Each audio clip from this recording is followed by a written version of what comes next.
দাদা গো, আপনি যে আজ চিরবিদায় হয়ে গেলেন, আমি কারে দাদা কয়ে ডাক দিব? মার কথা মনে পড়লে, বাবার কথা মনে পড়লে আপনাকে আমি বুকে জড়াইয়া ধরতাম গো দাদা।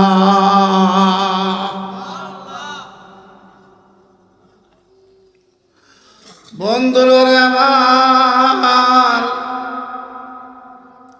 নবীজি দাদার লাশের উপরে মাথা পালাইয়া দুকে দুকে কান্দে। আল্লাহর আরশ থরথর করে কেঁপে উঠলে। নবীর কাছে আবু তালেব ডাক দিয়া কয়, বাতিজা রে, এ বাতিজা,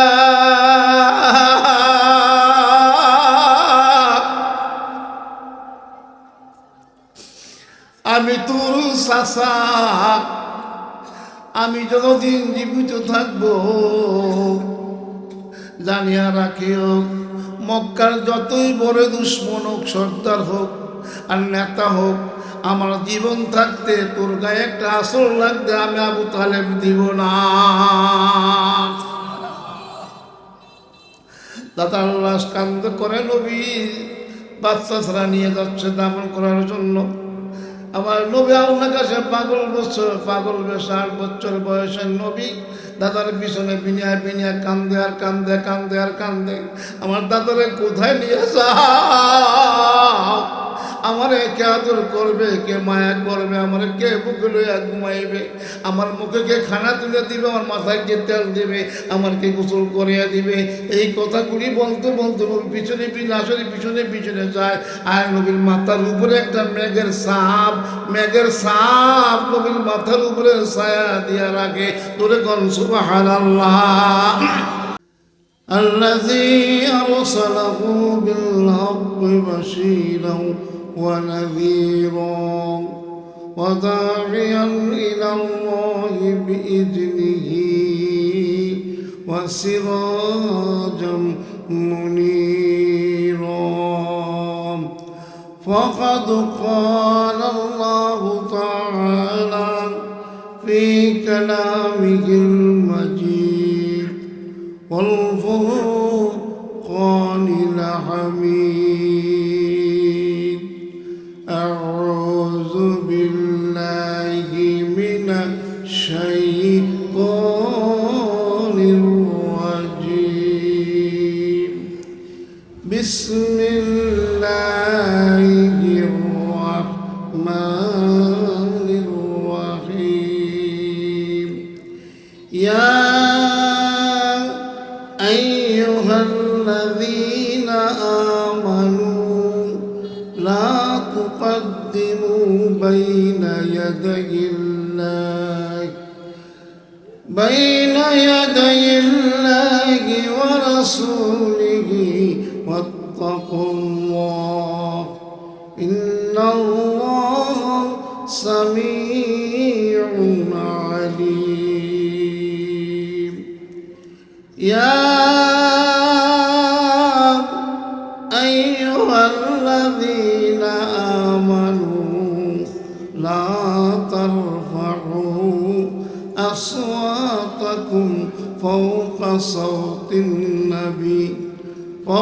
صوت النبي ولا تجهروا له بالقول كجهر بعضكم لبعض أن تحبط أعمالكم وأنتم لا تشعرون.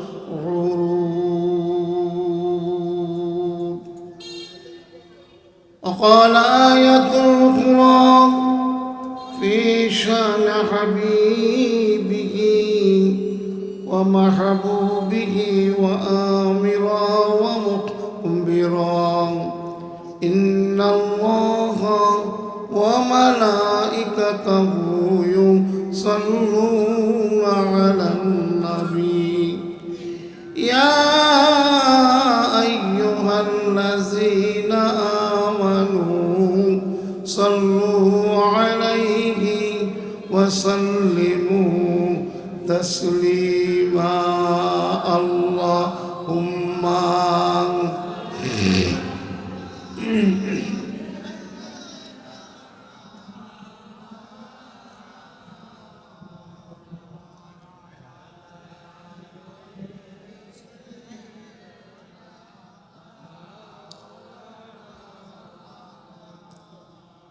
পাহাড়েরই গুহায় নবীজি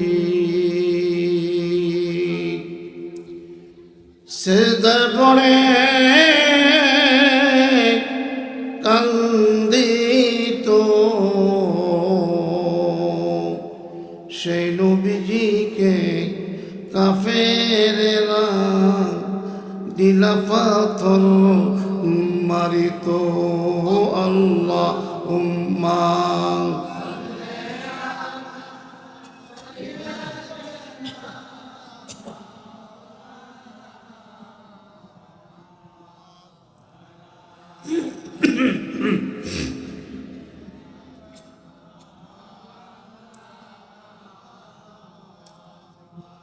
আল্লাহ তুমি দয়া করো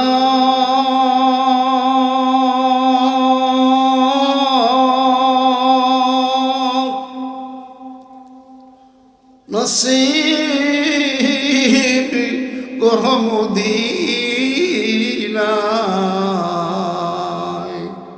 প্রাণের নবীজিকে না দেখাইয়া প্রাণের নবীজিকে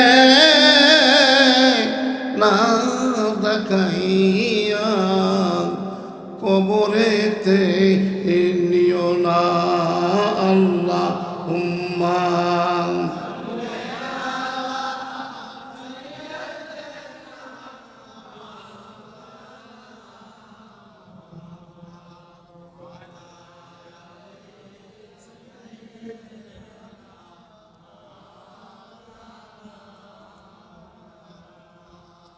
ভাইয়েরা, পদ্মার আড়ালের সরলা অবলা মা ও বোনেরা, আল্লাহ পাকের শুকুর যে সময় তামাম পৃথিবীতে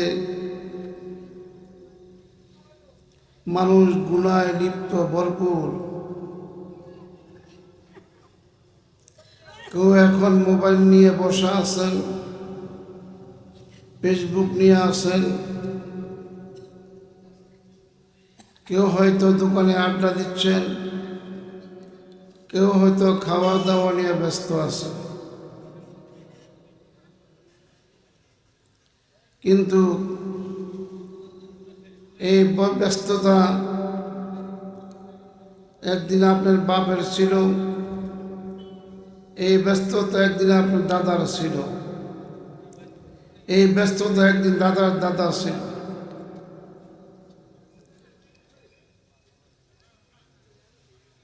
আপনি মরে যাবেন,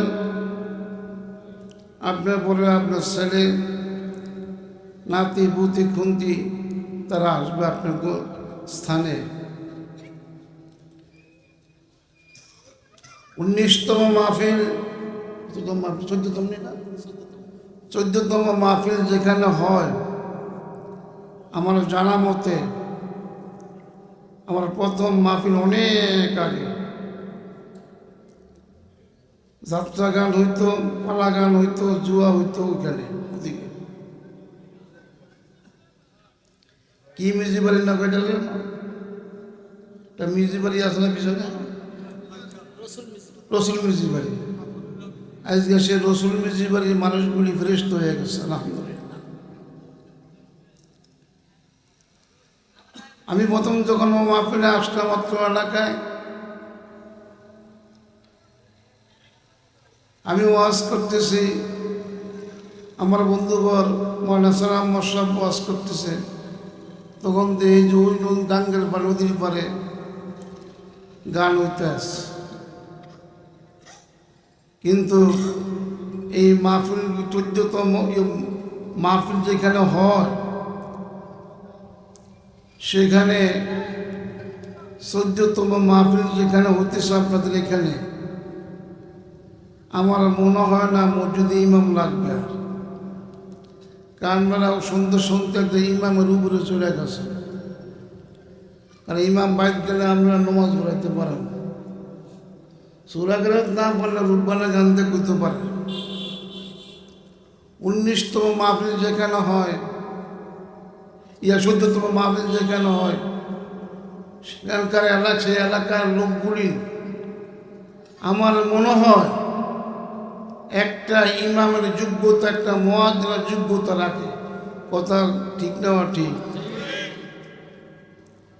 ইমাম সাহেব যদি বাড়ি যায় একটা মুসলির, আর এমন একজন ইমাম বাঁচলাম না, একটা মুসলির ইমাম বানাইতে পারে না আজ পর্যন্ত। ইমাম সাহেব বাদ গেলে আলোচনা সমালোচনা, কারণ হুজুরে তো বউ নাই, বিড়ি নাই, ছেলে নাই, মেয়ে নাই, এগুলি ব্যাক করে বানাইছে করে ব্যাক করে, সব দোষ হুজুর করে দোষ। পরিশেষে আমার স্বাস্থ্য ভালো না, কথা বলতেছি পায় কিন্তু আমার বেন্টেজ।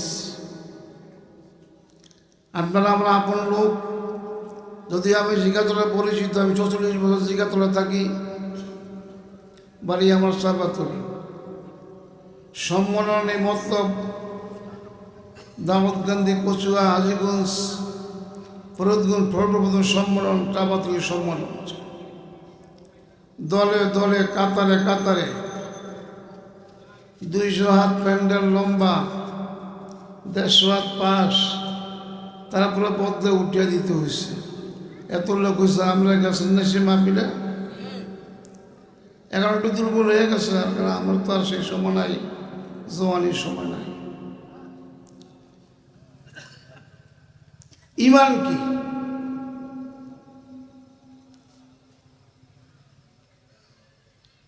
ঈমান হলো, সাহাবারা বললেন ইয়া রাসূলুল্লাহ ঈমান কি? রাসূল বললেন, যখন মসজিদে আজান হয়, যেই লোকটা দৌড়িয়ে দৌড়িয়ে মসজিদে হাজির হয়, মনে করবা সেই লোকটা ঈমানদার। সুবহানাল্লাহ কইতেন না? আর যেখানে কোরআন শরীফ, কোরআনের কথা বলা হয়, হাদিসের কথা বলা হয়, আহলুল্লাহদের কথা বলা হয়, ওলি আল্লাহদের কথা বলা হয়, সাহাবীদের কথা বলা হয়, তাবেঈনদের কথা বলা হয়, আইম্মায়ে মুজতাহিদদের কথা বলা হয়, সেইখানে যদি মানুষটা উপস্থিত হয় দিনের কথা শোনার জন্য, সেই লোকটা হলো ঈমানদার, সেই লোকটা হলো ওলি আল্লাহ। আলহামদুলিল্লাহ। হাদিসের দৃষ্টিতে, কোরআনের দৃষ্টিতে আপনারা যারা মাহফিলে আসছেন, আপনারা ওলি আল্লাহ, আপনাদের সব গুনাহ মাফ। এখন 22 জন গিয়া ওনার তো মাফ হয়ে গেছে, আর কীর্তন হয়ে থাকবে না, দরকার কি? আরেক সাহাবী বলেন, ইয়া রাসূলুল্লাহ ঈমান কি? ওদের সঙ্গে সঙ্গে বলো, তুমি কোরআন শরীফ পড়ো না? ইয়া রাসূলুল্লাহ পড়ছি। ওই আয়াতটা পড়ো না? কোনটা? বিসমিল্লাহির রাহমানির রাহিম, লাকাদ কানা লাকুম ফি রাসূলিল্লাহি উসওয়াতুন হাসানাহ। ওই আয়াত কি পড়ো না? যে আদর্শের মধ্যে রয়েছে জান্নাত, যে আদর্শের মধ্যে রয়েছে নিয়ামত, যে আদর্শের মধ্যে ছিল রহমত, সেটা হলো বিশ্বনবী মুহাম্মদ রাসূলুল্লাহ সাল্লাল্লাহু আলাইহি ওয়াসাল্লাম। নবীজি জান্নাতে যাবেন উম্মতের লইয়া না থুইয়া? নবীজি জান্নাতে যাবেন উম্মতের লইয়া না থুইয়া? আমি আপনাদের সামনে কোরআনের মজিদ থেকে ৬৬৬৬খানা আয়াত, আব্দুল্লাহ ইবনে আব্বাস রঈসুল মুফাসসির, ওদের সামান্য একটু ইখতিলাফ আছে, বেশিরভাগ ৬৬৬৬ আয়াতের মধ্যে একটু আয়াত তেলাওয়াত করছে, যে আয়াতটুকু নবীজির রওজার উপরে লেখা। সুবহানাল্লাহ।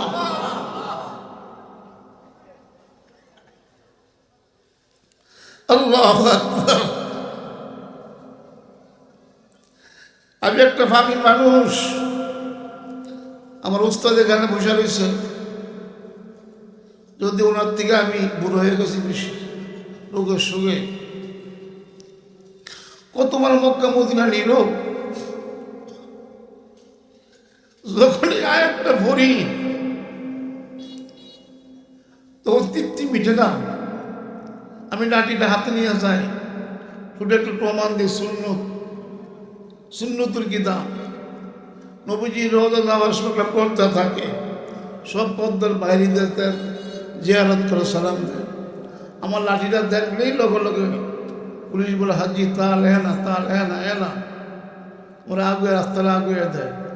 আমি চিন্তা করলাম যে আমার নবী রোজার লোকে ঘেসে ঘেসে নবী রোজা ধৈরা ধৈরা সালাম দিতেছি। নবীর একটা সুন্নতের আদর্শ, নবীর লাঠি চলতেন, লাঠি ব্যবহার লাঠি নিয়ে চলে একটা সুন্নতিটা। এই সুন্নতটার বরকতে হয়তো পুলিশেরা আমার নবী রোজা ধরে ধরে ধরে ধরে সালাম দিয়ে দিয়ে আমি তৃপ্তি মশাইয়া থাকি।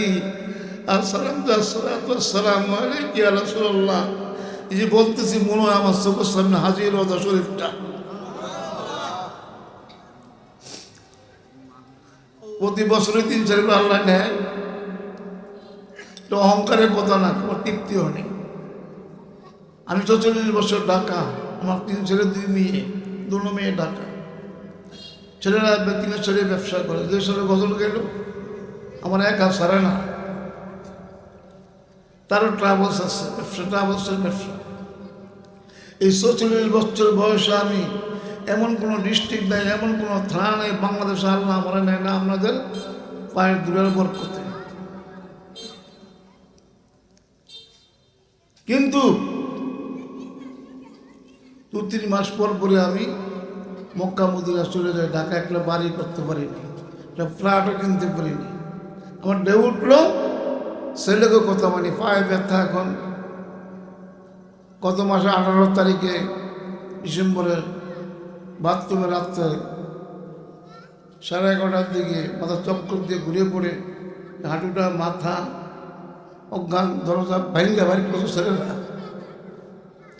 তারপরে আমার আল্লাহ পাক মাইকেল সামনে হাজির করে। ইমান হলো কি? ইমান হলো লা ইলাহা ইল্লাল্লাহু মুহাম্মাদুর রাসূলুল্লাহ। সবাই বলি সাল্লাল্লাহু আলাইহি ওয়াসাল্লাম। আপনারা সবাই জানেন ওয়াজ, নবীজি যখন মায়ের গর্ভে, তখন তার বাবা মারা গেছে আব্দুল্লাহ। নবীজির যখন 6 বছর বয়স, তখন তার মা মারা গেল। নবীজির যখন 8 বছর বয়স, তখন নবীর দাদা আব্দুল মুতালিব মারা গেল। এই মৃত্যুর 2 দিন আগের একটা ঘটনা বলতেছি, বলুন বলুন বলুন, অসুবিধা নেই আপনাদের। নবীজির বাচ্চা ছাগল নিয়ে বসছেন নবীর দাদা, যে আমার তো সময় শেষ, তোমরা আমার সন্তান, আমার এই নাতির দায়িত্ব কে নিবা বলো। আব্বাস রাদিয়াল্লাহু তাআলা আমি বলে, বাবা আমি নিব না। না, তোর সংসার বলে তোর দেওয়া যাবে না। আলী কারমুল্লাহ কয় না, তোরও দেওয়া যাবে না। জাফর ইবনে আবি তালেব কয় তোরও দেওয়া যাবে না। এরকম সবাই বলে না, দেওয়া যাবে না। নবীর চাচা আবু তালেব ডাক দিয়ে, বাবা মোহাম্মদ আমিনরা আমার দিলে মনে আমার ভালো লাগতো। কারণ আমি দেখছি মোহাম্মদ আমিনরা যখন বুকে লই, তখন আমার মাথা থেকে পা পর্যন্ত পুরোটা করিয়া ঠান্ডা হইয়া যায়। সুবহানাল্লাহ। নবীজি এন্তেকাল, নবীর দাদা এন্তেকাল করলেন 8 বছর বয়স। নবী দাদার লাশ দূরে দূরে কান্দে, এ দাদা দুনিয়াতে পরে বাবারে দেখি নাই। 6 বছর বয়সে মারে হারাইলাম, 8 বছর বয়সে আজকে বুঝে আপনারও হারাইলাম। মা হারানোর পরে দিয়ে আপনি আমার বুকে লইয়া ঘুমাইতেন গো দাদা। দাদা গো, আপনি যে চিরবিদা হয়ে গেলেন, আমি কারে দাদা কয়ে ডাক দিব। মার কথা মনে পড়লে, বাবার কথা মনে পড়লে আপনাকে আমি বুকে জড়াইয়া ধরতাম গো দাদা।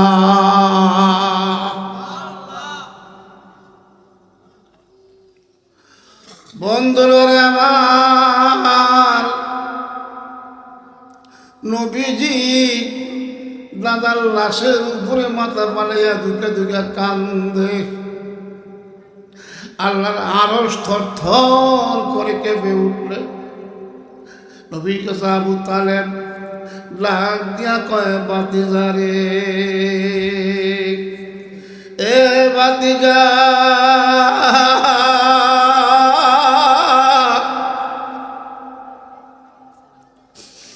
আমি তোর চাচা,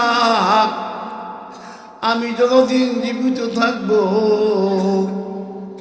জানিয়া রাখিও, মক্কার যতই বড় দুশ্মন হোক, সর্দার হোক আর নেতা হোক, আমার জীবন থাকতে তোর গায়ে একটা আসর লাগবে আমি আবু তালেব দিব না। দাদার লাশ কান্দ করে নবী বাচ্চা ছাড়া নিয়ে যাচ্ছে দাফন করার জন্য। আমার নবী আল্লাহ কাছে পাগল বেশ 8 বছর বয়সের নবী দাদার পিছনে বিনিয়া বিনিয়া কান্দে আর কান্দে, কান্দে আর কান্দে। আমার দাদারে কোথায় নিয়ে যাও? আমারে কে আদর করবে, কে মায়া করবে, আমার কে বুকে লইয়া ঘুমাইবে, আমার মুখে কে খানা তুলে দিবে, আমার মাথায় কে তেল দিবে, আমার কে গোসল করিয়া দিবে। এই কথাগুলি বলতে বলতে নবী পিছনে আসলে পিছনে পিছনে যায়। আর নবীর মাথার উপরে একটা মেঘের সাপ নবীর মাথার উপরে ছায়া দিয়া রাখে। তোরে কোন সুবহানাল্লাহ। নবীর দাদা আব্দুল মুত্তালিব দাফন কাফন করিয়া সব চলে আসলো। নবীজি 8 বছর বয়সে দাদার কবর উপরে গড়ে গড়ে বিনিয়া বিনিয়া কান্দে, দাদা গো, কালকে রাত্র তো আপনার বুকে আমি ছিলাম, আজকে আমি কার বুকে থাকবো? আমার কে দেখবো গো দাদা? আমি বুঝি এত এতিম হইলাম। এইগুলি বলে বিনিয়া বিনিয়া কবর উপরে গড়িয়া গড়িয়া বিনিয়া বিনিয়া কান্দে। আবু তালেব নবীর চাচা ডাক দিয়া মোহাম্মদ আমিন রে, তুই আর কান্দিস না বাতিজা, কান্দিস না। তোর কান্দা কান্দনে আল্লাহ পাকের আরশ আজিম জান্নাত পর্যন্ত কান্দতে আছে। কোন সুবহানাল্লাহ। বাতিজা রে,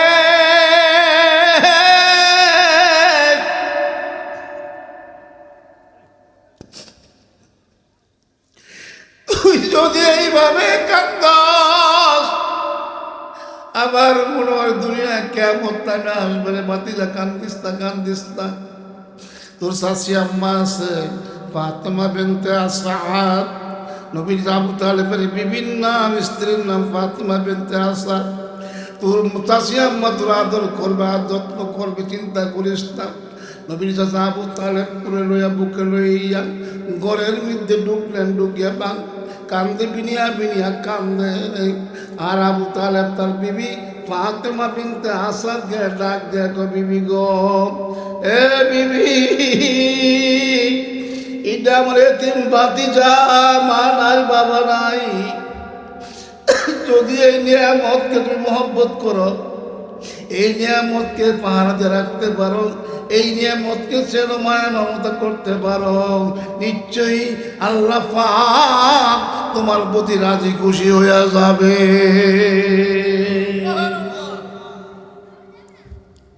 এবার নবীর শাশি আম্মা ফাতেমা বিনতে আসাদ ডাক দেখে, পানের স্বামী আবু তালেব, চিন্তার কোনো কারণ নাই।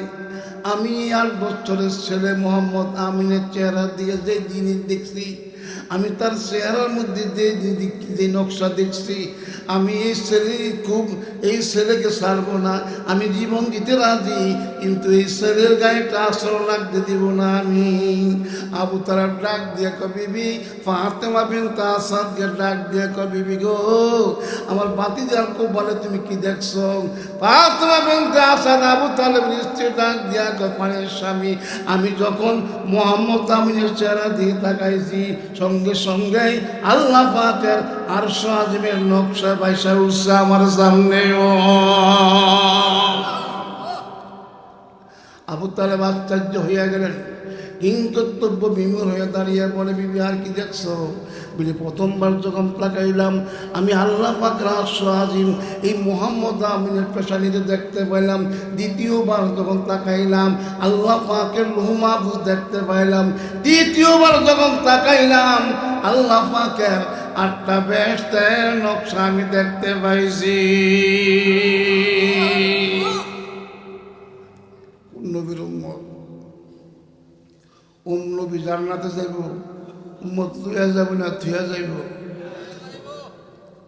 যারা বাড়ির মধ্যে বসে রয়েছে, লা তারফাউ আসওয়াতাকুম ফাওকা সাওতিন নবী ওয়া লা তাজহারু লাহু বিল কওলি কাজারি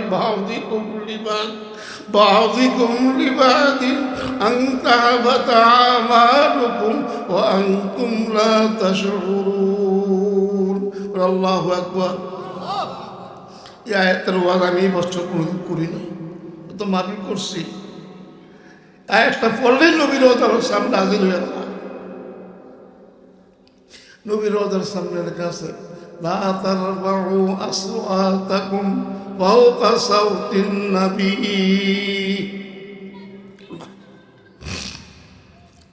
নবীর আওয়াজ থেকে যদি কারো আওয়াজ বড় হয়ে যায়, অর্থাৎ যে সারা নজরুল আছে, অনেক ব্যাখ্যা আছে। নবীর মহব্বতের থেকে যদি কারো মহব্বত অন্তরে বেশি হইয়া যায়, আল্লাহ নবী বলতে সে আমার খাঁটি কি উম্মত না, খাঁটি উম্মত না। আমার নবী বলতেছেন, ও দুনিয়ার মানুষেরা, লা তারফাউ আসওয়াতাকুম ফাওকা সাওতিন নবী ওয়া লা তাজহারু লাহু বিল কওলি কাজহরি বা'দিকুম লিবাদিন আন তাহবাতা আমালুকুম ওয়া আনতুম লা তাশউরুন।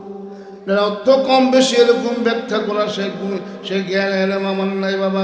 সংক্ষিপ্ত বলতেছি, আল্লাহ বলেছে আমার বন্ধুর সঙ্গে বেয়াদবি করলো, যে বন্ধুর সঙ্গে নাফরমানি করলো, যে বন্ধুর সঙ্গে চ্যাংকার করলো, আনতাহবাতা আমালুকুম ওয়া আনতুম লা তাশউরুন, আমি আল্লাহ তার জিন্দেগির সমস্ত নেক আমলগুলি বরবাদ করে দিব।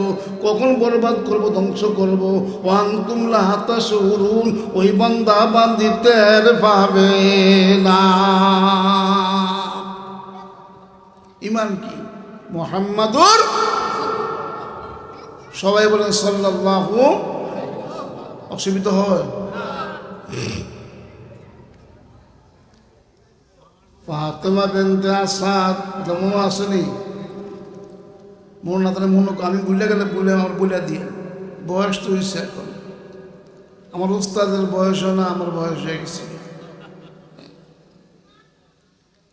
হ্যাঁ, যখন গিলাদিনী মাদ্রাসা শিক্ষক ছিল, সুয়াপড়া লুজিয়াম নৌকা পাইতাম আমি, ভাঙ্গা একটা নৌকা, আর যে মারি হেরাতে আমি খাইছি, কল্পনার বাইরে। না, আমার জন্য বরকত রহমত, মানে আলহামদুলিল্লাহ। উনি নিজে বসে রয়েছে, আমি চেয়ারে বসে রয়েছি, এটা আমার জন্য খুব লজ্জাকর ব্যাপার।